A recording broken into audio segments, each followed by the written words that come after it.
Notre Père. Le Robert, paroisse Sainte-Rose de Lima. Il est 18 h, l'église est pleine. Comme tous les vendredis soirs depuis le début du carême, les fidèles sont venus nombreux assister à un rite essentiel de leur foi catholique, le chemin de croix du Christ. C'est le Père Cataillé qui célèbre cet office. Le vendredi du carême est particulièrement un jour très marqué. C'est le jour où effectivement on va se priver beaucoup plus que les autres jours. Et en plus, il y a effectivement la prière du chemin de croix qui est un temps mais vraiment précieux et très respecté ici en Martinique. Un temps fort dans la vie religieuse des Robertins qui attire même les moins pratiquants d'entre eux. Moi, je le vois hein, dans l'église, au chemin de croix, alors qu'à la messe, on n'a pas beaucoup de jeunes. Quand j'appelle jeunes, je dis la tranche d'âge des 18-30 ans à peu près. Au chemin de croix, ils sont là. Il y en a qui sont là. Parce que ils savent que bon, c'est un moment où, voilà, je vais me recueillir, je vais faire ça. Et c'est parlant, quoi, c'est parlant. Tous sont venus revivre la passion de Jésus. 14 stations devant les tableaux de l'église. Le Martiniquais, pour exprimer sa foi, a besoin de faire des choses. Hein. Il ne sera pas tellement dans l'expression, on va dire, orale, verbale. Il ne sera pas tellement dans l'intellectuel, mais faire les choses. Quitte à ce que ça soit une prière qui soit, on va dire, liturgique, rythmée, etc. Ça, il va rentrer dedans.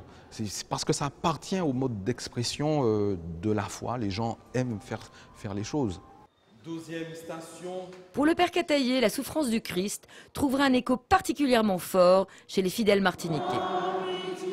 Il y a une grande tradition, on va dire, de souffrance. Bon, déjà avec notre histoire d'esclavage, etc., où l'innocent qui est accusé, l'innocent qui va être exécuté, ça parle aux gens. Et pour nous, Martiniquais, j'allais dire, c'est viscéral. Sur les 14 stations, il y a toujours une qui va rejoindre la personne. Quand je serai élevé de terre, j'attirerai tout amour. Comme au Robert, le carême est très suivi en Martinique. Après la folie du carnaval et ses excès, l'île va vivre 40 jours au diapason de ce rite catholique, institué au IVe siècle après Jésus-Christ. Ce n'est pas simplement une question de tradition. Il y a bien sûr une question de tradition, mais si c'était uniquement du traditionnel, ça n'aurait pas perduré comme aujourd'hui, parce que c'est toujours vivant et c'est vraiment, l'église, elle est pleine au moment des chemins de croix. Cap à Fort-de-France, quartier de Tivoli, chez Paul Martinel. Ce jeune retraité, aujourd'hui sacristain de l'église de Balata, a toujours observé le carême. Une tradition dans sa famille très pieuse. Avec son épouse, il a tenu à élever ses enfants dans le strict respect du jeûne. Tous les vendredis, au menu, c'est poissons. Nous venons de faire des accords, parce que le vendredi, on ne mange pas de la viande. Alors c'est des accords, du poisson, de la morue. Parce que quand on mange la viande le vendredi, on dit que c'est la chair du Christ qu'on mange. Alors c'est pas qu'on ne mange pas la viande le vendredi, c'est toujours du respect.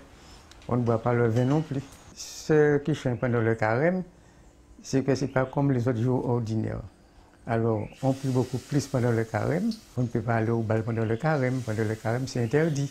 C'est après le carême, quand c'est fini après le carême, à ce moment-là, on peut se manifester un petit peu, mais pendant le carême, c'est le repos total. Le carême est même indispensable à son équilibre.